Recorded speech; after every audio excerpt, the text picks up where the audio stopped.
Fa idza ra'aita min nafsika anna Allaha qad manna 'alaika bil hidayah wat taufiqi wal amalis salih wa mahabbatil khairi wa ahlil khair fa abshir fa inna fi hadza dalilan ala annaka min ahlil yusra alladzina kutibat lahumus sa'adah. Lihat ya ikhwah, kata Syekh Ibnu Utsaimin,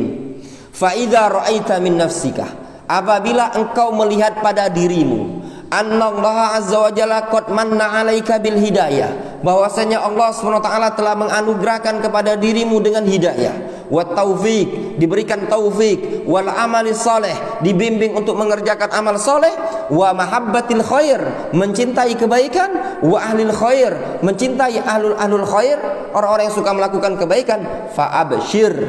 kata Syekh Ibnu Utsaimin, bergembiralah engkau. Fa inna fi hadza dalilan, dikarenakan pada kondisi seperti ini terdapat dalil ala annaka min ahlil yusra, bahwasanya engkau termasuk orang yang dimudahkan urusannya oleh Allah sebagai penduduk surga, alladzina kutibat lahumus sa'adah, yaitu orang-orang yang ditetapkan, ditakdirkan sebagai orang yang bahagia untuk masuk ke dalam surganya Allah Subhanahu wa taala. Demikian yang disebutkan oleh Syekh Ibnu Utsaimin rahimahullah taala. Maka kalau antum melihat dirinya antum semangat dengan ilmu, melihat antum semangat beribadah, berupaya untuk mencari kebenaran,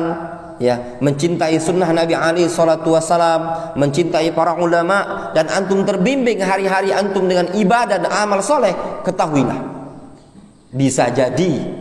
itu petanda, dalil bahwasannya antum akan dimasukkan ke dalam surga oleh Allah Subhanahu wa taala, sebagaimana dinyatakan oleh Syekh Ibnu Utsaimin dalam Syarah Al-Aqidah Al-Wasithiyah.